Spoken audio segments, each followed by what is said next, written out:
When it comes to a Spider-Man cosplay, there's actually a lot of pieces that go into it that people don't really consider. Of course, you have the basic suit that everyone wears. Then, of course, depending on the design, you have the attachable or detachable gloves, the soles on the bottom, and what you should wear underneath the suit. But if there's one piece that has the most amount of discrepancy or questions behind it when people don't really know if you should have one or where to get one, or some people don't even know what it actually is or the fact that it exists, is a Spider-Man face shell. In this video, I'm going to break down whether or not you actually need a face shell for your Spider-Man cosplay, if it's a good solid investment or if it's a waste of money. It's been an ongoing debate for some time now whether or not you need a face shell for a Spider-Man cosplay, and I'm going to try to set the record straight here and determine whether or not we actually need one by going over all the things good and not so good with both sides of a face shell and not a face shell. So, if you were confused about what a face shell is and don't know if you need one, I got you. Let's get it.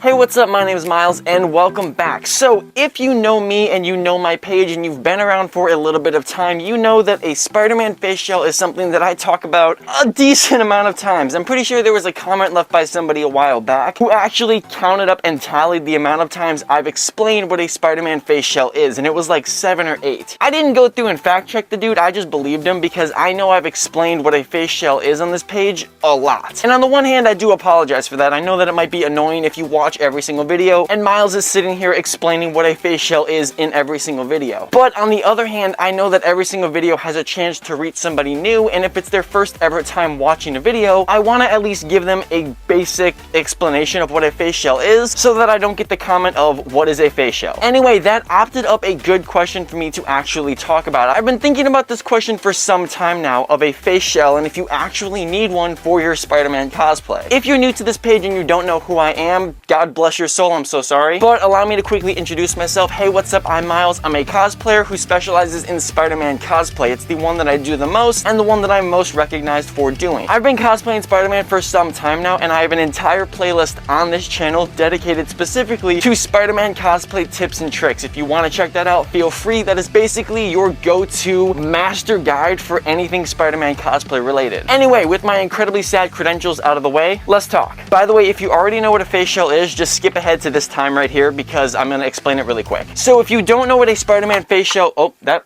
broke. If you don't know what a Spider-Man face shell is, I've explained it in more depth and more specifics in a few videos down in that playlist, but here's your quick crash course. Essentially, a Spider-Man face shell is a 2 or 3 piece shell that you wear underneath your fabric mask. Face shells often come in sets of 3 pieces, the actual shell and then the removable magnetic lenses. You can then slide the fabric mask over in between the two, sandwich it, click on the lens, and you're good to go. The reason people wear shells is to give them, of course, that perfect comic accurate jawline, perfect head shape, all of that stuff, and you don't risk your mouth or nose coming through. Okay, that's the crash course done. Again, if you want more explanation, just check out any of those videos that I've done in the past. So let's get to the point of this actual video, because I know in all of my videos, I never actually get to the point of what I'm talking about, and that can probably be annoying. Do you actually need a face shell for your Spider-Man cosplay? Let's figure that out. Now, to quickly set aside my personal bias, I'm going to explain this up front. In all of my cosplays and all of my videos, I am wearing a face shell. I always use a face shell for my personal cosplays. When explaining all of this stuff, I'm going to go at it in the most unbiased and objective way possible to give you all the information that I possibly can so that you can make the decision for yourself if you want one. So the best way that I can structure this video is to essentially give a pro and con list for both sides.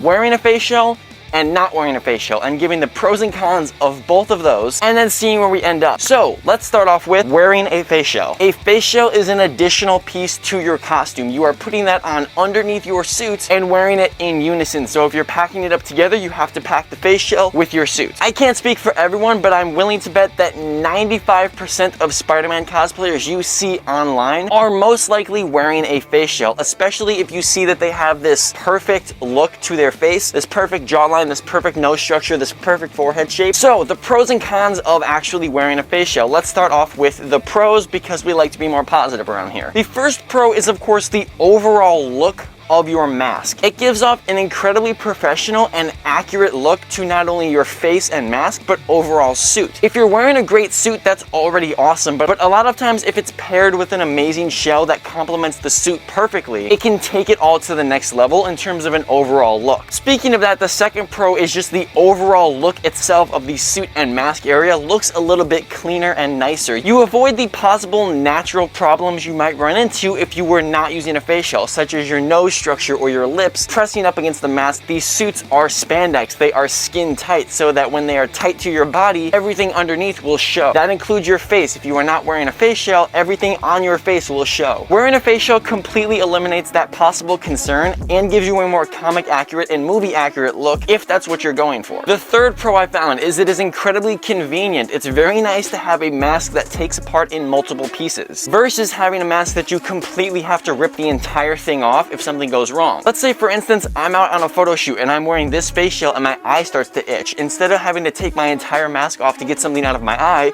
I can pop my lens off, get in there, then pop the lens back in, and I'm good to go. It's also convenient in the sense of it's repairable. If my lens breaks like this, my lens cracks, my lens shatters, my lens pops out, I can physically take the lens off and fix it, as opposed to having an entire mask that is now ruined. If I didn't have a face shell and I had a mask with attached lenses and the lens was messed up, that kind of just torches the whole mask. In this instance, if the mask, shell, or lenses break or go wrong in some area, I can fix the individual part versus having an entire mask that I can't use anymore. While the maintenance is convenient, it also does lead into one of the cons, which is having to fix everything. But I'll get into that in a second. Another pro is it is adjustable and modifiable. If you don't like the look of your face shell, you have the ability to change it. You have the ability to slice a shell in half, add a little bit of leverage to it, or cut it down in size and make it a little bit tighter. You have the ability to make a cut here and put elastic here so that you have a jaw movement. In terms of the mask, if you run into problems like this where it's creasing, you have the ability to move the lens and fix the mask crease. You have the ability to move your mask and tuck it in between the lenses so that it holds that professional shape. A big problem I run into a lot is this little line right here, this little eye bag. But a way to fix that is to just move the lens and it's good to go. If you did not have a face shell and you just had attached lenses to your mask, there is the chance that you're not able to fix a crease line right here, or if there's a weird fold, you can't really fix it because there's nothing for it to tuck into. There's nothing for it to hold that leverage. The last pro that I have is that they are incredibly customizable and there are an insane amount of options. Depending on what Spider-Man suit you're going for, there is a shell for all of them. Every single Spider-Man shell, lens style, face shape is structured differently, and that's where these shells come in handy if you want to change the Spider-Man, if you want to do a different Spider-Man and you want to swap out the mask, you want to swap out the face shell, you can do that. I also have the ability to cosplay multiple different Spider-Man, where I'm wearing this shell with this mask, I can wear this shell with this mask to give a completely different look. Even something as simple as a different lens color between two shells can give you a completely different look. Or even more specific shells like Amazing Spider-Man 2, you would need a different shell for that, and it gives you the option to do that in a very accurate way. Now, while I say that as it is a pro and it has a lot of different options of variation, it directly leads into the first con that I have of wearing a face shell. Of if you want to do a different Spider-Man, you need a different face shell. If I'm doing a Peter Parker right now and I want to do a Miles Morales, I would need to get a different face shell. And let's say that I'm happy with the Peter Parker and the Miles Morales. If I decide I want to do a Miguel O'Hara, I would need a different face shell. While it does offer a lot of different customization and a lot of variation between the Spider-Man that you could cosplay, it also does limit you in the fact that you need to have those face shells in order to successfully do it. Because unfortunately, if you are getting a face shell, you kind of have to commit to it in the sense of this mask does not have lenses on it. The lenses are part of the shell. So if I want to do a different mask with a different shell, I can't just get a different mask. I would have to get the mask and the shell. Talking about what I mentioned earlier of all of the maintenance that you can do on the shell, that leads directly into another con of there is maintenance that you may have to do on the shell. While I said that it was a pro earlier that you had the ability to customize and modify your shell, it does lead into the possibility of certain parts of your shell have a tendency to break more than others, and you might have to do a little bit of maintenance on it. Depending on your view and depending on your outlook, that could totally be a detriment, and it could suck to have to fix those things. So it would only be fair for me to count that as a con as well. If you buy a face shell and you go out for a photo shoot and you drop one of the lenses and it cracks, that face shell isn't working until you get that lens fixed. So my same point with the mask being out of commission, now that shell is out of commission too until you get it fixed. So it's kind of weighed on both sides. You kind of got to pick your poison. Another con of actually wearing a face shell is sometimes they run the risk of being uncomfortable. Now, I say sometimes because I want to actually explain this one. Early on in my Spider-Man cosplay journey, my face shells were pretty uncomfortable, and that was for one reason, is because I didn't get them custom sized. I would either get the print casting basic shell, which is not custom sized, that is a universal shell, one size fits all. Or before I did that, I would actually make my own shell out of cardboard and hot glue. And while I could custom size that, a lot of times if you're making it DIY out of a cereal box, it's pretty difficult to size it accurately until it's done. However, over time I have improved not just my cosplays themselves, but the vendors I go to and the budget that I allow myself to use on certain pieces. That's why the costumes are often spaced out in terms of time, because they get more expensive. That leads me to my current face shell vendor, where I get all of these shells from, Matthew DC. If you've been on this page, you know that I've talked about Matthew DC a few times. He is my vendor on Instagram who makes face shells. He is a face shell vendor and I highly recommend him. Face shells now are custom sized. All the ones that I wear are custom to me, where they will fit me but probably not somebody else. So while a face shell does have the tendency to be a little uncomfortable, especially if it's your first time ever wearing one, if you get to the point of wearing a custom sized face shell and you kind of get into the tolerance of wearing it, it's not super uncomfortable. So again, this one's not really like a direct con. It's more or less me just pointing out the fact it could be uncomfortable, but it doesn't have to be. The last con of wearing a face shell is they are incredibly expensive, especially if you're getting multiple of them. As I mentioned before, if you want to do a different Spider-Man, if you want to do Peter, then Miles, then Miguel, then Gwen, you need a different shell for all of them. And even in terms of one character, let's say you want to do Miles, Into the Spider-Verse is different than PS5, which is different than PS4, which is different from his comic suit. All of them have different lens styles. If you want to do Peter, God Help Your Soul, you got the Raimi, you got the TASM 1 and 2, you got the PS4, all of those variants of suits have their own shell. You got the MCU, all those variants have their own shells. While this is cool and offers a lot of different variation in the exact shells you could get, it does severely limit you in the sense that you have to pick one. Obviously, we don't have the biggest budget, myself included. I'm not the most liquid at the moment. I can't just get every single shell that I want. So in turn, that means I can't do every single cosplay that I want because I need the shell. It kind of makes you value which ones that you want to do a little bit more,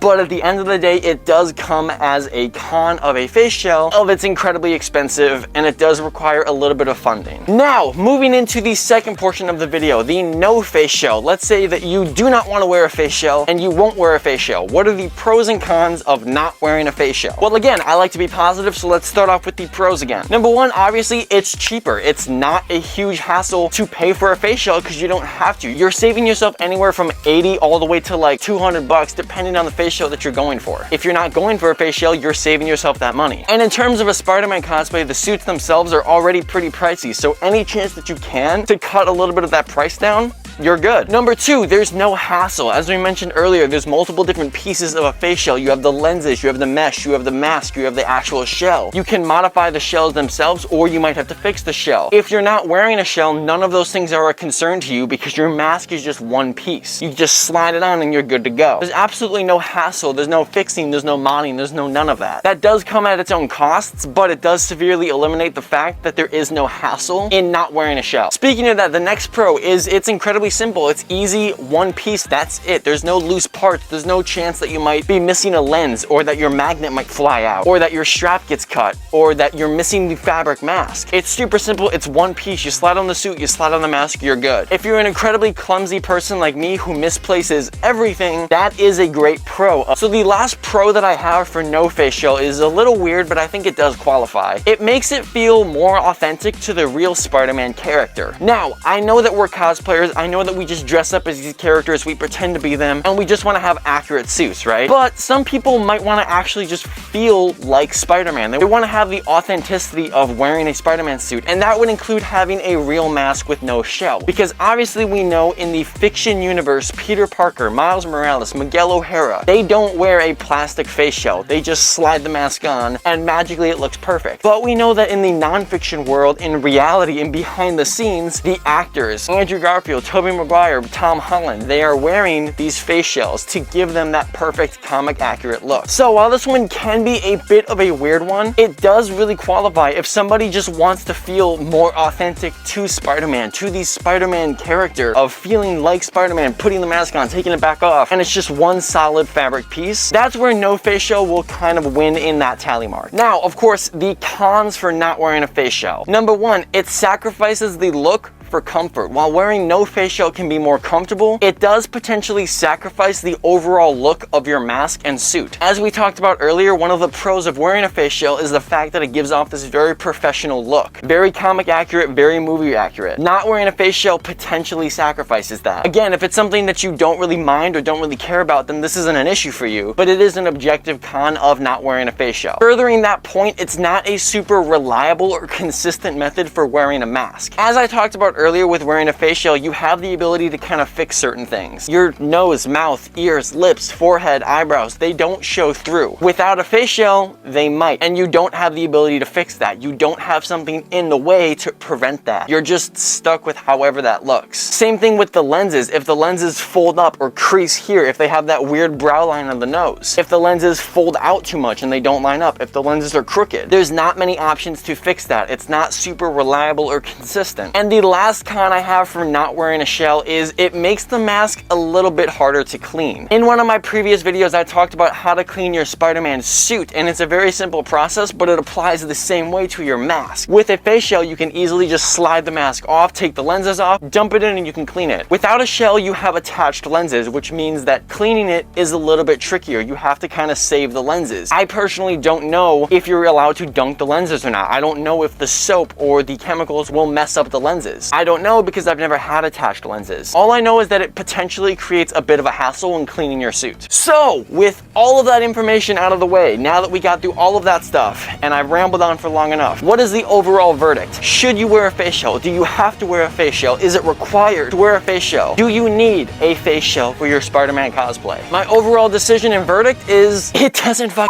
matter. It really doesn't matter. And I know that this might seem like a bit of a lackluster ending. I know some people were expecting me to say a yes or a no or give you a solid answer, but I want to give the most inclusive and genuine answer that I can personally give you from me. My personal opinion is it doesn't matter if you wear a shell or not. It doesn't make or break your cosplay any better or worse than someone else's because you have a more expensive piece on it. That doesn't matter. If you care about being more comic or screen accurate, then get a shell. If you care about having those modifications, having those specific lenses, then get a shell. But if you don't really care about being super 100% comic accurate, you're not super precise on that aspect, and I promise you, not a lot of people really care if you are comic accurate or not. No one is really gonna sit there and judge you for that. Then don't get a shell. No one's forcing you to get it. If you're not comfortable wearing a shell, if you don't think that you want one or need one, if you don't want to spend the money on one, which is completely justified, then don't get one. No one's gonna treat you differently because you don't have one. And if I'm being completely honest, yes, it might affect the look of the suit if you're wearing a shell, but overall, it's not going to make or break. As we spent this entire video explaining, they both have their own sets of pros and cons, and this video was simply just to inform you of all of the possible options that you could get and all of the information you might need to make that decision. Use all of this information as you will to decide if you want one or if you don't. Because at the end of the day, it's not really my job to tell you whether or not to get one or to not, and it's not my job to tell you what to do. It's just my job to provide you with all of the information you might need to decide what you want. So, I think that wraps up this video. I hope that I was able to help at least one person in this video. If I wasn't, please feel free to leave a comment down below about anything that I said in this video. I'll be more than happy to get back to you. Any questions, comments, concerns, queries you might have that I didn't touch on in this video, please feel free to leave down below and I got you. As always, thank you so much for watching. Peace and love, do good things, and actually wait, if you've made it this far, let me show you a little teaser for the next video, because it's kind of fun. Where were you? I was figuring it out. Well, you know, that's fair. Keep it going into the twirl. Did you do it again? You don't have to do it again. Basic Star Wars knowledge. He said, meow. Bust it right in front of you. Ooh. With a woo. Miles. Oh, I'm so sorry. Are you okay? Make sure to tune in to see that one whenever that gets uploaded. Peace and love, do good things, and I'll see you in the next one. Peace. Yeah, Spider-Man!